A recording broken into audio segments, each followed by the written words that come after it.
Everyone hates to have a significant portion of their income taken by the federal government every single paycheck. While it is a nuisance, we also know that this is necessary in order to foster development and fund essential government programs. But is that actually true? Does the federal government need to charge income tax in order to run well? While the Democrats are pushing for higher income taxes to provide things like universal healthcare and tuition-free college, there are several countries out there that do not charge any income tax at all, from Morocco to the Bahamas to the UAE. But these countries aren't on the brink of bankruptcy. It is actually quite the opposite, as they are doing really well. From two government-owned airline giants, Etihad and Emirates, to Bugatti and Lamborghini Police, it seems like the UAE is doing quite well indeed. So what if the US decided to ditch federal income tax today?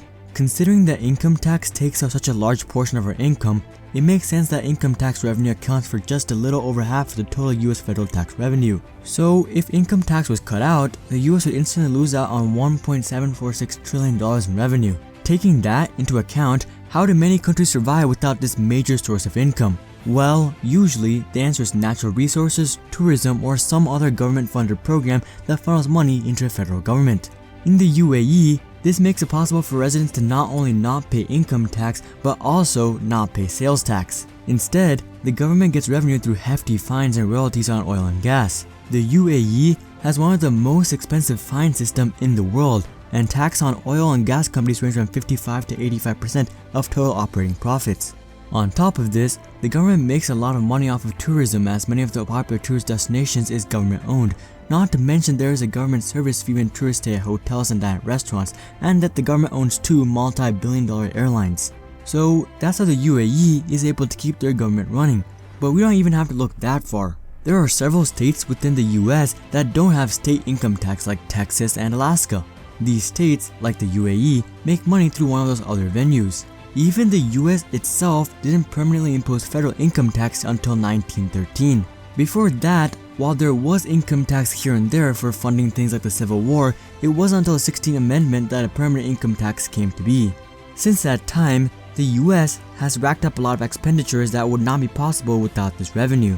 One solution to this funding problem is that the government could increase sales tax, and considering that people have more money to spend in travel, sales tax revenue along with revenue from government-owned tourist destinations like the Grand Canyon and the Statue of Liberty would increase, but this would not nearly be enough to cover the deficit.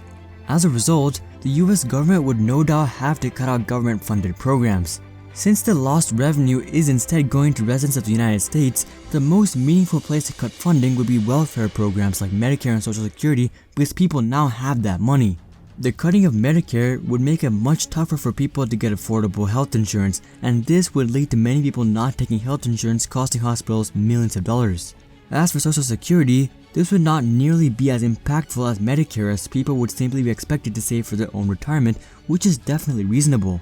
Plus, many people often contribute more money to Social Security than what they receive anyways, so these people would actually benefit from this. So theoretically, this shouldn't really be an issue, but in reality, when you take into account Americans' abysmal saving statistics, you realize that this would quickly become a major problem. People would simply have much less money going into retirement, which would further discourage people from taking health insurance. On top of this, we would probably also see less unemployment benefits and possibly stricter regulations on obtaining student loans.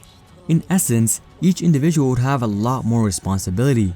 People can't just go on and spend all this extra income that they are getting.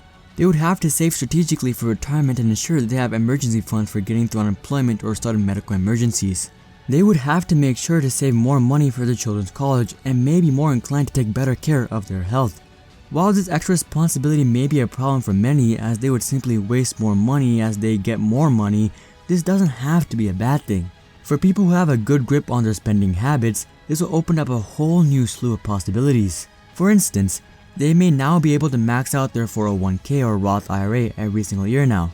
And if they have more money left over, they could delve into investments. They don't have to be super savvy and make insane tech investments or build up a real estate empire. They can simply lay back and buy government bonds or municipal bonds to support their community while earning better interest than banks. The possibilities are truly endless for people who use it well. But what about the economy? Would cutting out income taxes help the economy? Now, this is quite complicated, as initially, the US GDP would tank, decreasing by trillions of dollars as government spending would plummet. Just as a recap, GDP is the sum of consumer spending, investments, government spending and net exports. So as government spending decreases, the US GDP would directly decrease, but it doesn't just stop there. Think about all the jobs that would be cut, from the 80,000 people working at the IRS to the thousands more working at Medicare and other welfare programs. These people would neither be spending more nor investing more money, as they would have to find new jobs, so this would indirectly also decrease the GDP. But despite this, as time progresses, people would ease into spending more and more of their income. Whether they blow this money on consumer products or wisely invest it, either way, the US GDP would increase as each person would contribute more to the GDP.